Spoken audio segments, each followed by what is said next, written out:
Haleluya. Amen. Umusaraba wa Yesu Kristo wadukijije ibyaha. La croix de Jésus nous a sauvés des péchés. Ku musaraba wa Yesu niho twaboneye ubugingo C'est buhoraho. sur la croix de Jésus que nous avons eu la vie éternelle. Imana yacu ishimwe. Que notre Dieu soit loué. Kugira ngo duhore iteka ryose munsi y'uwo musaraba. Turashaka kureba none ku maherezo y'umukiranutsi. Mais nous voulons voir maintenant, la fin d'une personne juste. Hari ibintu bibiri duhuriyeho twese abana b'abantu. Les hommes, il y a deux choses qui nous arrivent à tous. Twese twaravutse. Nous tous, nous naissons. Kandi nta muntu wigeze abigiramo uruhare. Ntabwo twamenye nuko byanatugendekeye. Twisanze gusa turiho. Et nous n'avons pas de... Ce n'est pas nous qui nous sommes fait naître, nous sommes nés. Hanyuma hari no gupfa. Et il y a la Dushobora mort. gutegura kugira ngo bizabe ibihe byiza tukiri hano ku isi tuzarangize neza. La mort qu'on peut préparer pour avoir une bonne fin. Umukozi w'Imana Dawidi Le serviteur de Dieu, David, niwe wabivuze neza aravuga ngo nkiri urusoro amaso yawe yarandebaga. il a dit, Muri Zaburi ya c'est dans le 139 psaume murongo wa 16 ya Zaburi badusomeye 116, versets 15 et 16. nkiri urusoro amaso yawe yarandebaga mu gitabo cyawe handitswemo iminsi yanjye yose yategetswe itarabaho n'umwe. Il est écrit 115, 116, 139, pardon. 139 au verset 16. Quand je n'étais qu'une masse informe, tes yeux me voyaient, et sur ton livre étaient inscrits tous les jours qui m'étaient destinés, Haleluya. avant que chacun d'eux n'existe. Buri muntu wese Chaque personne, atarabaho akiri urusoro ari mu nda ya nyina, alors qu'elle a encore une masse informe, qu'on est encore dans le ventre de sa maman, Imana yanditse iminsi azabaho mu gitabo cyawe. Dieu a inscrit tous les jours de sa vie dans son livre. Ni ukuvuga ngo iyo tugenda iminsi yacu, iyo tumaze umunsi umwe iminsi yacu igenda igabanukaho ku minsi Imana duhaye. Donc lorsque nous passons une journée, lorsque le jour se termine, il y a une journée en moins de ce que Dieu nous a destiné. Abana b'abantu ntabwo tubara kimwe n'Imana. Les humains, nous ne comptons pas comme Dieu. Twebwe iyo tumaze umwaka umwe turavuga tuti tumaze umwaka umwe tugakorana na anniversaire kandi ni byiza cyane. Nous passons une année, nous nous réjouissons, nous fêtons notre anniversaire et c'est très bien. Ariko ku minsi Imana yaduhaye ni ukuvuga ngo uwo mwaka uba uvuyeho. Mais dans les nombres de jours que Dieu nous a destinés, ce nombre-là est retiré. Umuntu amenya iminsi amaze. Une personne reconnaît les jours qu'il a vécu. Ariko iminsi asigaje ni ibanga ry'Imana. Mais les jours qui lui restent à vivre, c'est le secret de Dieu. Ntabwo Imana yaduhaye ubwo bwenge bwo kumenya igihe dusigaje. Dieu nous a pas donné cette intelligence pour connaître les jours qui nous restent à vivre. Haba rero iherezo ry'abizera. Il y a alors la fin de ceux qui croient. Ijambo ry'Imana ryo ribivugaho. Et la parole de Dieu parle de cela. Riravuga ngo urupfu rw'abakunzi be. Il dit la mort de ceux qui l'aiment. N'urw'igiciro cyinshi mu maso y'Uwiteka. Est précieuse dans les yeux de Dieu. Haleluya. Amen. Urupfu rw'umukiranutsi. La mort d'un juste, d'une personne juste. N'urw'igiciro cyinshi mu maso y'Uwiteka. Elle est précieuse dans la face du Seigneur, devant le Seigneur. Twebwe iyo tubonye umuntu yitabye Imana turababara. Nous, lorsque nous voyons quelqu'un décédé, nous sommes tristes. Ariko Imana ibonye umukiranutsi. Mais lorsque Dieu voit quelqu'un qui est juste, yitabye Imana, qui décède, Imana ibona ko ni ikintu cy'igiciro gikomeye cyane. Dieu voit cela comme une chose très précieuse. Ariko natwe niko twadukwiye kubibona. Et nous aussi, c'est comme ça que nous devrions voir ces choses-là. Kuko nta kintu cyaruta yuko umuntu ava muri uyu mubiri akarangiza urugendo rwe ari umukiranutsi. Parce qu'il n'y a rien de mieux qu'une personne qui quitte ce corps mortel, qui termine en étant juste. Iherezo ry'abatizera ryo rimeze rite? Quelle est la fin de ceux qui ne croient pas? Turebye muri Ezekiel ibice 18 murongo wa 23. Si on regarde en Ézéchiel chapitre 18 verset 23, haravuga ngo muragira ngo nishimira ko umunyabyaha apfa. il est écrit, Niko umwami w'iteka abaza ngo ikiruta si uko yahindukira akava mu nzira ye mbi akabaho. Muri Ezekiel ibice 18 murongo wa 23. En Ézéchiel chapitre 18 verset 23, il est écrit, ce que je désire est ce que le méchant meure, dit le Seigneur, l'Éternel. N'est-ce pas qu'il change de conduite et qu'il vive? Nta na rimwe Imana ijya yishimira urupfu rw'umunyabyaha. Dieu n'est jamais heureux de la mort d'un pécheur. Urupfu rw'umunyabyaha ni ikiborogo, ni ikiriyo. La mort d'un pécheur, c'est vraiment triste, c'est le deuil. Kuko abapfuye iteka ryose Car atazongera kubaho. il meurt éternellement, il ne vivra plus. Niyo mpamvu rero urupfu rw'umukiranutsi ari urw'igiciro cyinshi mu maso y'Uwiteka. Par contre, la mort d'une personne juste est vraiment précieuse Kandi devant bikadusaba l'Éternel. yuko tuba maso. Ça nous demande alors de veiller. Hari umukozi w'Imana umwe witwa Bonke. Il y a un serviteur de Dieu qui s'appelle Bonke. Yigeze ajya mu iteraniro rinini cyane ry'abantu benshi. Un jour, il était dans une assemblée de plusieurs personnes. Noneho abwiriza ubutumwa bwiza. Alors, il a annoncé la bonne nouvelle. Ariko arimwo yigisha. Et pendant qu'il enseignait, Umwuka wera aramuhishurira. le Saint-Esprit lui a révélé. Imwereka umukobwa uri mu iteraniro. Il lui a montré une fille qui était dans l'assemblée. Iramubwira ati uriya mukobwa umuganirize kugira ngo yakire agakiza. Et l'Esprit lui disait, parle à cette fille pour qu'elle puisse recevoir le salut. Noneho iteraniro rirangiye. Donc, alors après, à la fin de l'assemblée, de la réunion, Bonke ahamagara wa mukobwa aramubwira ati ngwino nkubwire. Bonke a appelé la jeune fille pour lui parler. Ati Imana yambwiye yuko ugomba kwakira agakiza. Et il lui a dit, Dieu m'a dit que tu devais recevoir le salut. Noneho wa mukobwa aravuga ati ntabwo bishoboka. Et la fille a dit, ce n'est pas possible. Ndacyari mutoya. Je suis encore trop jeune. Ndacyafite inshuti zanjye. J'ai encore mes amis. Tugomba kujya kwinezeza. On doit encore se faire plaisir, s'amuser. Noneho umukobwa nyine aranga. Et la fille a refusé. Noneho batashye bari mu nzira bataha. Et en rentrant sur le Wa chemin, mukobwa ajyana n'inshuti ze koko nkuko yabivuze. la jeune fille est rentrée avec ses amis, comme elle l'a dit. Bageze mu nzira bagira impanuka. Et en chemin, ils ont fait un accident. Wa mukobwa arapfa. Et la jeune fille est décédée. Uwo mubwirizabutumwa bitubwiraga Le prédicateur qui nous l'a dit, yabivuze arimwo arira cyane. il nous l'a annoncé en pleurant Yibutse amèrement. ukuntu Imana yagendereye uwo mukobwa.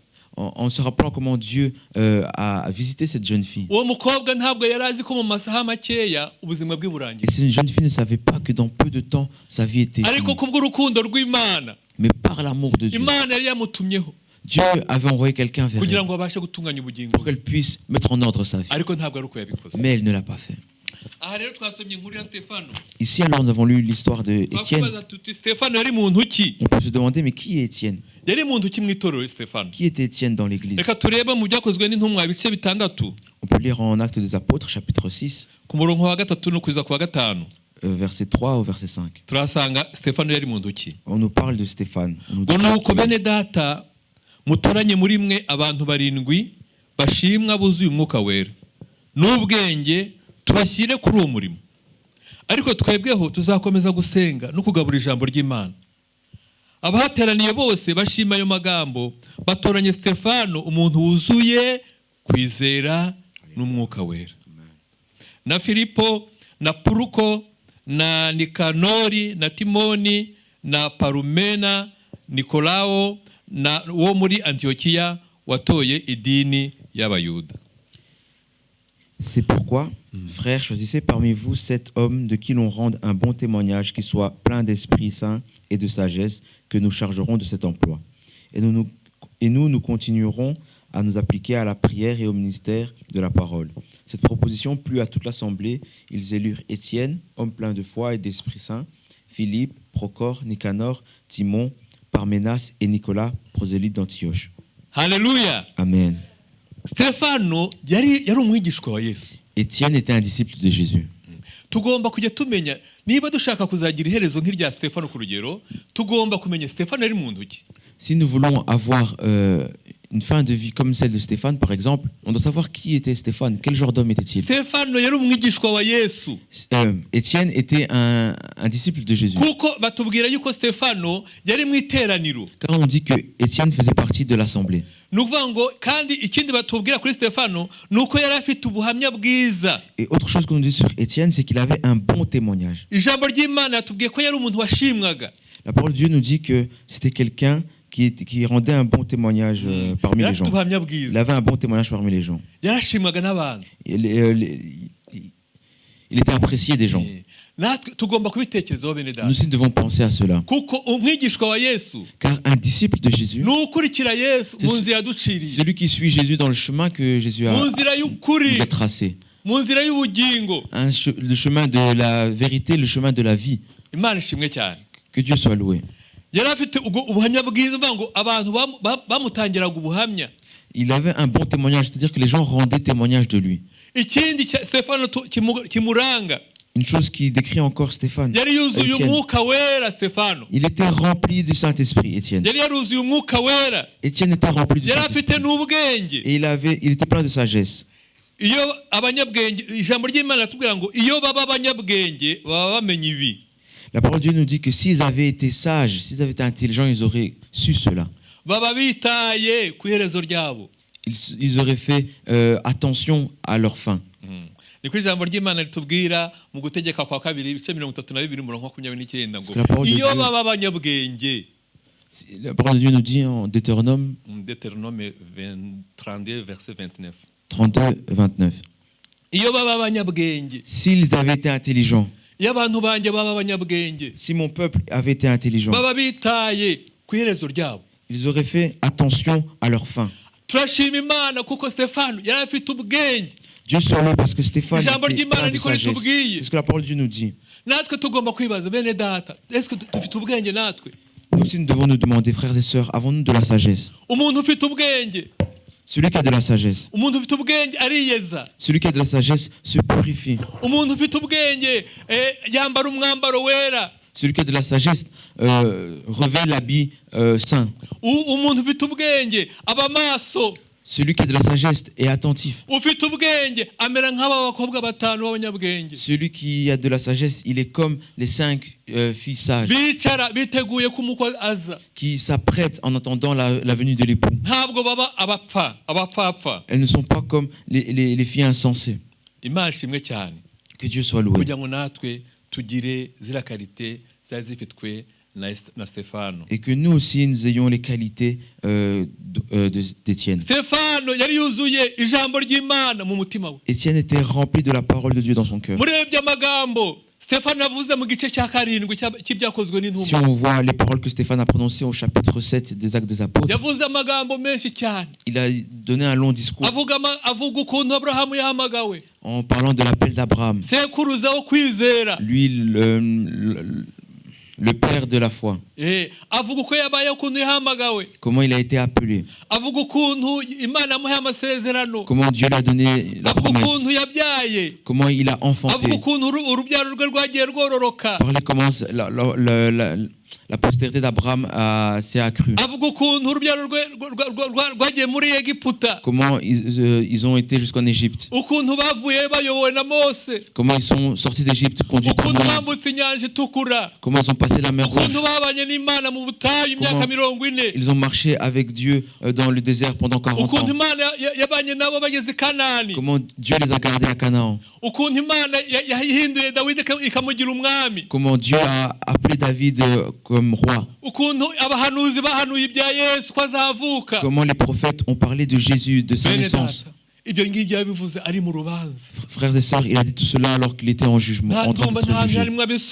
Il n'était pas en train de lire. Ahubwo byari ibintu biri mu mutima we. C'est des choses qui étaient dans son cœur. Tugomba gusoma ijambo ry'Imana. Nous devons lire la parole de Dieu. Imana idufashe bene. Que Dieu nous aide, frères et sœurs. Tugira ijambo ry'Imana. Ayons la parole de Dieu. Aya magambo narabonye numva ndatinye. J'ai lu ces paroles et ça m'a fait peur. Rebye ukuntu Stefano yisobanuye imbere y'abanyarukiko. Voilà comment Stéphane s'est exprimé, s'est expliqué devant ces gens qui voulaient le juger. Bari bamureze iki? Pourquoi il attaquait? Bari bamureze ngo nuko yavuze ko Yesu Kristo ari Messie. Quelle était sa faute? Il disait que Étienne avait dit que Jésus était le Messie. Abayuda bamugirira ishyari. À cause de ça, les Juifs ont eu de la jalousie envers Ariko lui. imbere y'Imana, Mais devant Dieu, Stefano yari ukunzwe n'Imana. Étienne était le bien-aimé de Dieu. Imbere y'Imana, Stefano yari umuntu w'agaciro gakomeye cyane. Devant Dieu, Étienne était quelqu'un de très précieux. Stefano Étienne, atangiye kwisobanura, batangiye kumurega. pendant qu'ils étaient en train de l'accuser, Ngo mu maso abamurebaga barimo bamubeshyera. ils étaient là en train de donner des faux témoignages contre Bari lui. bahamagaye abantu bavuga ibinyoma ngo bamushinje. Ils avaient appelé des gens pour qu'ils viennent mentir à son sujet. Ngo bamurebye mu maso ye. Et quand ils regardaient le visage d'Étienne, Ngo babona hasa n'amarayika. ils ont vu comme le visage d'un ange. Haleluya. Amen. Stefano umuntu w'Imana. Étienne, Wuzuye ubuntu serviteur de bw'Imana. Dieu, rempli de la grâce de Dieu, Yari umudiakoni. était un diacre. karite ze zari nyinshi. Il avait beaucoup de qualités. Yari umudiyakoni. Il était diacre. Umudiyakoni ni muntu ki bene data? Un diacre, comment doit-il se... Comment peut-il N'umuntu doit-on le décrire? wibagirwa. N'umuntu wibagirwa. C'est quelqu'un qui s'oublie, Akiyibagirwa. qui s'oublie lui-même Agakorera abandi. pour servir les autres. Ntabwo ari umuntu wikunda Ce cyane. n'est pas quelqu'un qui a beaucoup d'amour pour lui, Ahubwo ni umuntu ukorera abandi. mais plutôt qui va servir les autres, Agafasha abandi. aider les autres. Bari bamutoranije mu itoraniro. Il avait été choisi parmi l'assemblée des kugira ngo saints ujye afasha imfubyi, pour qu'il puisse aider les veuves, afashe abapfakazi, aider les orphelins et les veuves, kugira ngo babone ibyo kurya. pour qu'ils puissent recevoir de quoi manger. Uwo ni Stefano. Voilà comment était Étienne.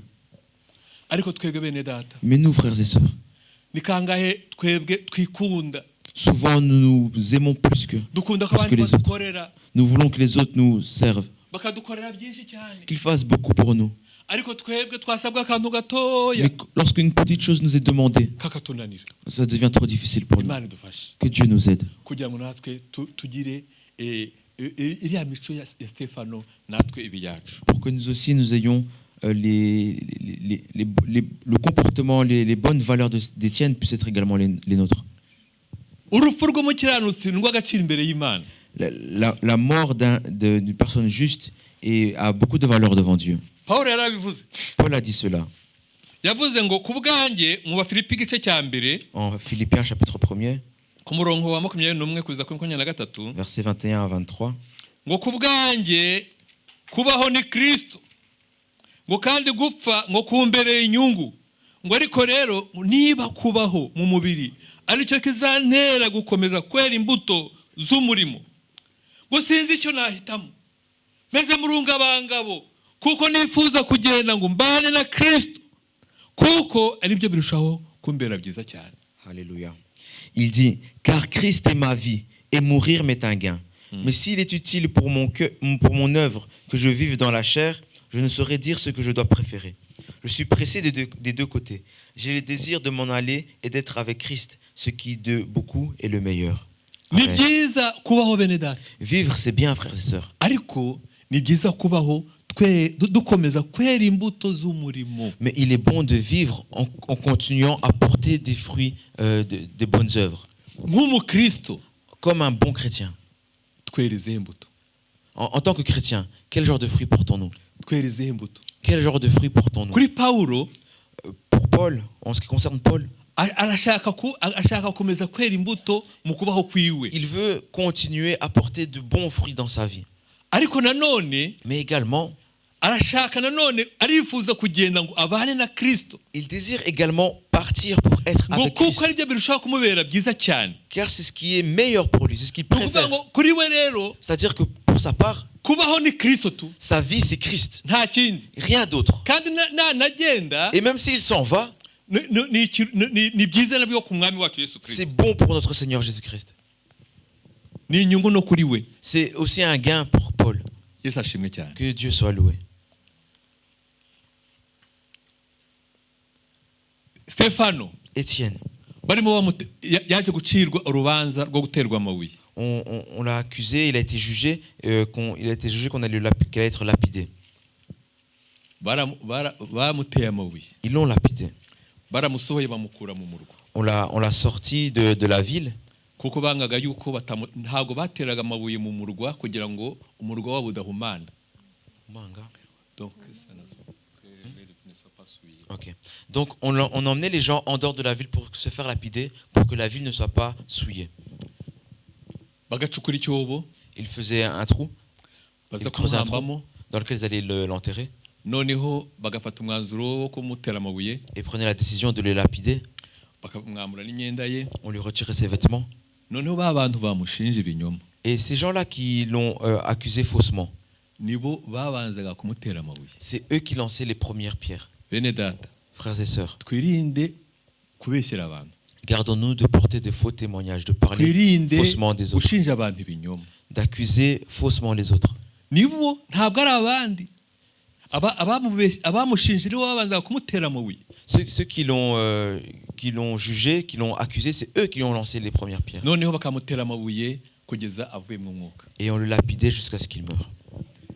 Stefano rero yabonye ijuru rikinguka n'umwana w'umuntu ahagaze iburyo bw'Imana. Étienne alors a vu le ciel ouvert et le Fils de Dieu, le Fils de l'homme à la droite de Dieu.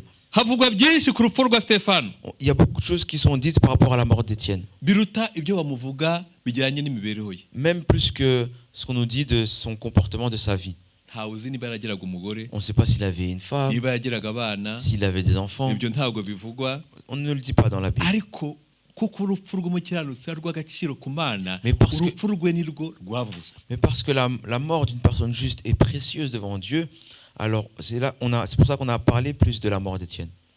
Umugome wabambanywe na Yesu C'est le bandit qui était crucifié avec Jésus. yagize ubuzima bwo kwiba, kwica, Il a eu une vie de bandit, d'assassin, ariko amurikiwe n'umucyo w'Imana. mais éclairé par la lumière de Yarasigaje Dieu. amasaha makeya ngo nawe birangire, Il lui restait quelques heures lui aussi avant de mourir. ariko amurikirwa n'umucyo Mais il a w'Imana. été éclairé par la lumière de Dieu. Abwira Yesu ati, Il a dit à Jésus, njyewe ndazira ibyo nakoze. moi, je suis jugé pour ce que j'ai fait. Haleluya. Amen.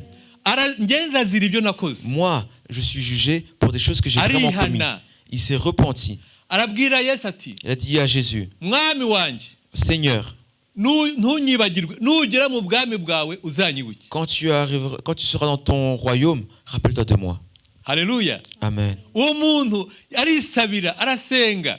Cette personne a demandé, elle a prié. Yesu yumva gusenga kwe. Et Jésus a écouté sa prière. Aramubwira ati, Il uyu lui a dit, munsi aujourd'hui, ndi bubane nawe muri paradiso. je serai avec toi au paradis. Tu seras avec moi au paradis. Yesu ashimwe cyane. Que Jésus soit loué. Kuko iherezo ryiza ni ry'agaciro mu maso y'Imana. Car une bonne fin est précieuse devant Dieu. Hariya ku murongo wa 8 Au verset 8, bavuze ko Stefano yakoraga imirimo, yari afite ubuntu bw'Imana n'imbaraga yakoraga mu Stefano wari wuzuye ubuntu bw'Imana n'imbaraga yakoraga mu bantu ibitangaza n'ibimenyetso bikomeye. chapitre 6, verset 8. Étienne, plein de grâce et de puissance, faisait des prodiges et de grands miracles parmi le peuple. Nubwo Stefano yakoraga iyo mirimo yose, Même si Étienne faisait toutes ces choses, ntabwo ari toutes yamukijije, ces œuvres, ce n'est pas ça qui l'a sauvé. ahubwo yakijijwe nuko yari afite kwizera. Mais il a été sauvé par sa foi. Haleluya. Amen. Stefano yari afite ukwizera. Étienne avait la foi. Yagize ukwizera kuva yamenya Yesu Kristo. Il a eu foi depuis qu'il a connu Jésus-Christ. Ku kwizera kwe yongera iriya mirimo twavuze. Et au-dessus de sa foi, en plus de sa foi, il a ajouté ces bonnes œuvres dont nous avons parlé. Imana ishimwe cyane. Que Dieu soit loué. Stefano yarinze ukwizera kwe Étienne a gardé sa foi kugeza ku munota wanyu. jusqu'à la fin, à la dernière seconde. Stefano yakoze umurimo w'Imana Et Étienne a fait l'œuvre de Dieu kugeza ku isaha yanyu. jusqu'à sa dernière heure. Haleluya. Amen. Bene data, Frères et sœurs, ntiducogore gukora neza ne nous arrêtons pas de bien agir kugeza igihe cyacu twagenewe n'Imana jusque kirangiye. le temps que Dieu nous a prévu d'avance se termine. Ntabwo twahamagawe kugira ngo dusubire inyuma. Nous n'avons pas été appelés pour retourner en arrière. Ntabwo twahamagawe kugira ngo turambike umurimo twahawe. Nous n'avons pas été appelés pour abandonner l'œuvre qui nous a été donnée. Oya, Non. Stefano yarakomeje, Étienne a continué. arakomeza Il a continué kugeza ku isaha ya nyuma. jusqu'à la dernière heure. Abona arasenga, baramutera amabuye, yagiye kubona abona ijuru rirakinguka. Il a prié, on a commencé à le lapider et il a vu le ciel ouvert. Haleluya. Amen. Bene data, Frères et sœurs. abantu bapfa, abantu bava mu mubiri bizeye, ijuru rirakinguka. Alléluia. Les gens qui meurent, qui quittent ce monde en ayant la foi, le ciel est ouvert devant eux. N'umunezero tutabona uko tuvuga. C'est une joie qu'on ne peut pas décrire. Umuntu kubona ijuru rikingutse, Une personne voir le ciel ouvert ijuru n'umunsi wa none rirakinguye bene data. et le ciel est encore ouvert en ce jour. Umuntu wese wihana, ijuru rirakinguka. Pour tous ceux qui se repentent, le ciel s'ouvre. Umuntu wumvise ijambo ry'Imana agakingura umutima we, ijuru rirakinguka. Celui qui entend la parole de Dieu et qui ouvre son cœur à cette parole, le Yesu ciel aravuga est ouvert ati, pour lui. mpagaze ku rugi ndakomanga. Jésus dit, je suis à la porte et je frappe. Umuntu niyumva ijwi ryanjye Celui qui entend ma voix agakingura, et qui m'ouvre, nzinjira nsangire nawe. j'entrerai et je demeurerai avec lui. Haleluya. Amen. Uwo muntu Cette personne, ijuru riba rikinguka. pour cette personne, le ciel est ouvert. Ariko umuntu udakingura umutima we, Mais celui qui garde son cœur fermé, umutima we ukaba umutima winangiye, que son cœur soit dur, umutima we ntushake kwakira que son Yesu, cœur ne veuille pas accepter Jésus. ijuru rirakinze, Pour cette personne-là, le ciel est fermé. nta mwanya afite mu ijuru, Il n'a pas de place pour lui au ciel. nta mwanya afite mu ijuru. Il n'y a pas de place pour lui au ciel. Yesu adufashe bene data Que Jésus nous aide. kugira ngo natwe dukingure imitima yacu, Pour que nous également, nous puissions ouvrir nos cœurs. twemere intege nke zacu. Acceptions nos faiblesses. Imana yacu Et notre Dieu, iraturindiriye, il nous attend. Imana iratwihanganira. Il est patient envers nous. Niko ijambo ry'Imana C'est ce que la ritubwira. parole de Dieu nous dit. Niba ukiriho none Si tu es encore vivant aujourd'hui ugakora n'ibyaha ntunapfe, et que tu pêches et tu ne meurs pas, ni uko Imana ikikurindiriye, c'est que Dieu t'attend encore. irakwihanganira, Il est patient envers kuko toi. Imana ngo ntishaka ko hagira n'umuntu n'umwe umwe warimbuka. Parce que Dieu ne veut pas que même pas une personne périsse. Yesu adufashe kugira ngo umunsi wa none natwe twugurure imitima yacu. Que Dieu nous Yesu aide pour abane qu'aujourd'hui, nous puissions ouvrir nos cœurs. ahari Et ushobora que Dieu guhura soit avec nous. n'imibabaro, Tu peux avoir des soucis et être dans des situations difficiles. ariko Pawulo aravuga ati Mais Paul dit ngo mbonye yuko imibabaro y'iki gihe il dit que les tribulations d'aujourd'hui idakwiye kugereranywa n'ubwiza tuzabona. ne sont rien face à la gloire à venir. Bene data tube maso. Frères et sœurs, veillons. Njya mbona hari abantu bamwe bavuga ati barantutse, Je vois des gens qui disent: oh, on m'a insulté, baramvuze, on a mal parlé de moi. none se ni amabuye baguteye nka Stefano. Mais est-ce qu'on t'a lapidé comme Étienne? Ariko bene data Mes frères et sœurs, dukwiye rwose kumenya yuko iyo mibabaro y'iki gihe donc savoir que les souffrances présentes, ni iki gihe, ni imibabaro y'igihe gito, elles sont éphémères, ça dure un temps court. kandi ntabwo twayigereranya n'ubwiza tuzabona. Et elles ne sont en rien comparables avec les gloires à venir. Stefano yemeye guterwa amabuye, Étienne a accepté d'être lapidé. ntabwo yihakanye umwami, Et il n'a pas renié son Seigneur. ahubwo kugeza ku munota wa nyuma Mais jusqu'à la fin, Stefano yakomeje kubana n'Imana. Étienne a continué à être avec le Seigneur. Yesu atugire neza, Que Jésus nous aide. Yesu adufashe. Que Jésus nous aide. Amasaha ari kugenda, Le temps passe, twagira ngo turangize, nous concluons. ariko nk'uko twatangiye tuvuga Mais comme nous avons commencé en ngo ariko disant, Stefano yuzuye umwuka wera, Étienne, rempli d'esprit, arararama atumbira mu ijuru, a regardé au ciel.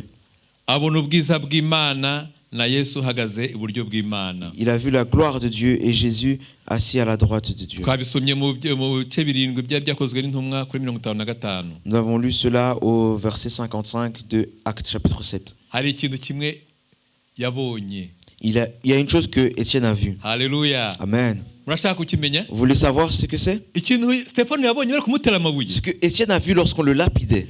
Yabonye Yesu. Il a vu Jésus. Haleluya. Amen. Stefano yabonye Yesu. Il a vu Jésus. Yabonye Yesu. Il a vu Ahagaze Jésus iburyo bw'Imana Data. debout à la droite de Dieu le Aje Père, kugira ngo amwakire, venu pour l'accueillir, kugira ngo amushyire mu bwami bw'ijuru. pour qu'il puisse le faire entrer dans le royaume des cieux. Alléluia. Amen. Imana ishimwe cyane bene Que data. Dieu soit loué, frères et Kugira sœurs. ngo natwe tuzagira iherezo Que ryiza. nous également, nous puissions avoir une bonne fin. Dusabe Imana kugira ngo tuzagira iherezo Demandons ryiza. à Dieu que nous puissions avoir Dusabe une bonne Imana kugira fin, ngo dukore iby'Imana ishima. pour que nous puissions faire la volonté de Dieu. Noneho Stefano abibonye atyo, Étienne, voyant cela, arapfukama, il se mit à genoux, arasenga. il pria. Haleluya. Amen. Stefano Étienne, arapfukama, il s'est mis à genoux. yarimo yenda kuva mu mwuka, Il allait rendre son dernier souffle. arasenga Et il a prié: ngo data Père, ngo bababarire aba bose, pardonne-leur, nubwo bari kuntera amabuye, même s'ils me lapident. ntabwo bazi ibyo barimo bakora. Ils ne savent pas ce Aba qu'ils font. bose bababarire. Tout cela ne leur impute pas ce péché. Amaze kuvuga atyo, Stefano arasinzira. Et après avoir dit cela, Stéphane s'est endormi. Imana Il est ishimwe mort. cyane.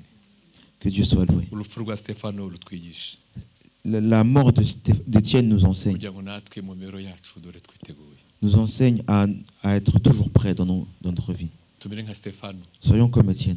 tube abigishwa beza, Soyons de bons disciples. dukore umurimo w'Imana, Faisons l'œuvre de Dieu. twuzure umwuka wera, Soyons remplis du Saint-Esprit. twukore imirimo y'Imana tudacogora. Faisons l'œuvre de Dieu sans Reka cesse. dusabe pasiteri adufashe mu masengesho. Demandons au pasteur de nous aider dans la prière. kaduhaguruke. Mettons-nous debout. Mana ishobora byose, Dieu Tout-Puissant, turagushimiye kubw'ijambo ryawe. te louons pour ta parole. Ijambo ryawe ritwibukije yuko gupfa k'umukiranutsi ari ukw'ingenzi ari ukw'akamaro. Ta parole nous rappelle que la mort d'une personne juste est précieuse. Mana duhe kwitegura Seigneur, donne-nous de nous préparer kugira ngo tuzarangize runo rugendo amahoro, pour que nous puissions terminer ce voyage correctement. nk'uko Etienne yagukiranukiye, Comme Étienne a été juste devant toi. nk'uko Etienne yagukoreye, Comme Étienne t'a servi. nk'uko Etienne yavuze ijambo ari mu rukiko akavuga ijambo ryawe, Comme Étienne étant jugé, étant en jugement, a prononcé ta nk'uko parole. Etienne yihanganye, Comme Étienne a patienté. nubihe itorero ryawe. Alors donne à ton église d'être comme cela. Mana tugushimiye umukozi wawe, Seigneur, nous te louons pour ton serviteur. turakwinginze ngo ujye uhora umuhe ibyo kugaburira ubwoko bwawe. Donne-lui toujours de quoi partager à ton peuple. Umuja wawe watuyoboye nawe tumusabiye umugisha ugendana n'abayobora La abandi. servante qui nous a dirigés, donne-lui aussi la bénédiction Dusabiye accompagne umugisha ceux qui nous basobanuye, dirigent. Bénis également ceux qui ont na buri interprété. wese waje hano akagira icyo akora, n'uwaje muri iri teraniro Et chaque personne qui est venue dans cette réunion, qui a servi ou qui soit simplement venue. umuhe umugisha. Bénis-la. Tugiye gutandukana, Nous allons nous séparer. ugendane natwe, Va avec nous, utugeze mu ngo zacu amahoro. que nous puissions arriver dans nos demeures en paix. Tuzongere guhura kwa gatatu dushima izina ryawe. Et que nous puissions nous rencontrer de nouveau mercredi, louant ton Saint Ni nom. kubwa Yesu umukiza wacu tubisabye, C'est par amen. Jésus-Christ que nous le prions. Amen. Mugendane umugisha w'Imana, Allez dans la bénédiction du Seigneur, naho kwa gatatu mu masengesho. un mercredi dans les prières. Nibagiye kubaha intashyo Pasteur Atanazi. J'ai oublié de vous donner les salutations du Babarire. pasteur Athanas. Pasteur Atanazi wo muri Canada yarambwiye ngo Le nzabasuhuze. pasteur Athanas du Canada m'a dit de vous saluer. N'umuryango wa Katabarwa nyine wa beau-frère wacu Et la famille wapfushije également umugore de nawe yarambwiye ngo Katabarwa, mbasuhuze. notre beau-frère qui a perdu sa femme. Mwakire izo Il nous ntashyo, a dit de vous saluer. mugire icyumweru cyiza. Recevez ces salutations et ayez une bonne semaine.